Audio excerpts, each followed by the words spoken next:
Kelib tushgan tezkor ma'lumotlarga ko'ra, yerto'lada o'q-dorilar va inson hayotiga xavf solishi mumkin bo'lgan bir necha turdagi ashyolar borligi aytilmoqda.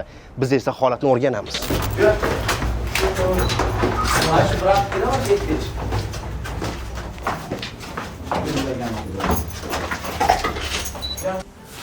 Bu voqea Toshkent viloyati Angren shahridagi xonadonlarning birida sodir bo'lgan.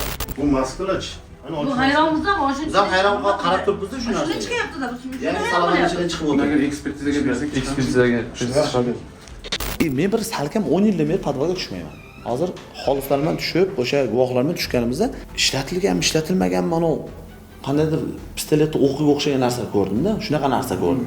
Ikkitadan uchta maska chiqibdi, elektr shoker chiqibdi, bir nechtadir o'sha o'qlar chiqibdi, keyin bir 30 ta 40 tacha kalit chiqibdi. Qarab o'tiribmiz, biz ham hayron bo'lib qarab o'tiribman. siz uyingizmi? Meni uyim, onamning uylari. Onamning uylari. Necha yildan beri yashayapti? Bir 30 yil bo'ldi-ku. Uni 30 yil ichida elektroshoker yaqinda chiqqan ahvolda masalan kimdir qo'ygan-ku uni. Kimdir o'sha narsaga men ham hayron bo'lib, men bunaqa narsa men o'zi yurish-turishim yaxshi pul topaman. Zo'r, ishim zo'r, tadbirkorman men. Xolislar ishtirokida kirdi. Ha, xolislar ishtirokida bo'ldi. Ko'zimni oldida olyapti, ko'zimni oldida olib chiqyapti, ko'zimni oldida ochilyapti. Shu, da'vo e'tiroz yo'q. Gumonlanuvchining bu gaplari rostmi yoki yolg'on?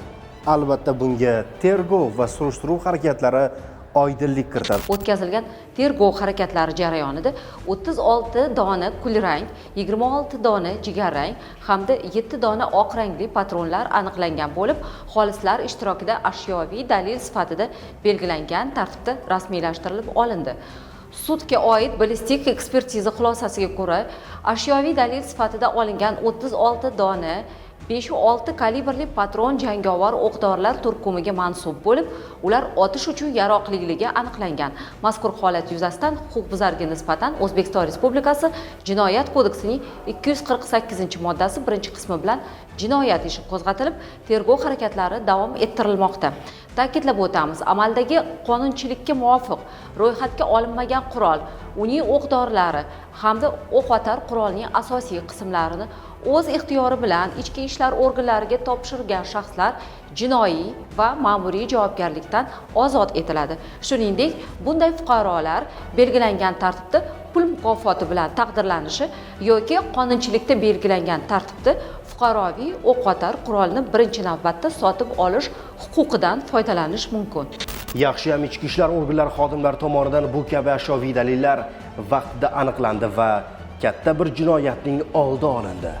Hurmatli yurtdoshlar, xavfsiz va sog'lom yurt keng qamrovli tezkor profilaktik tadbirlar oyligi davom etadi.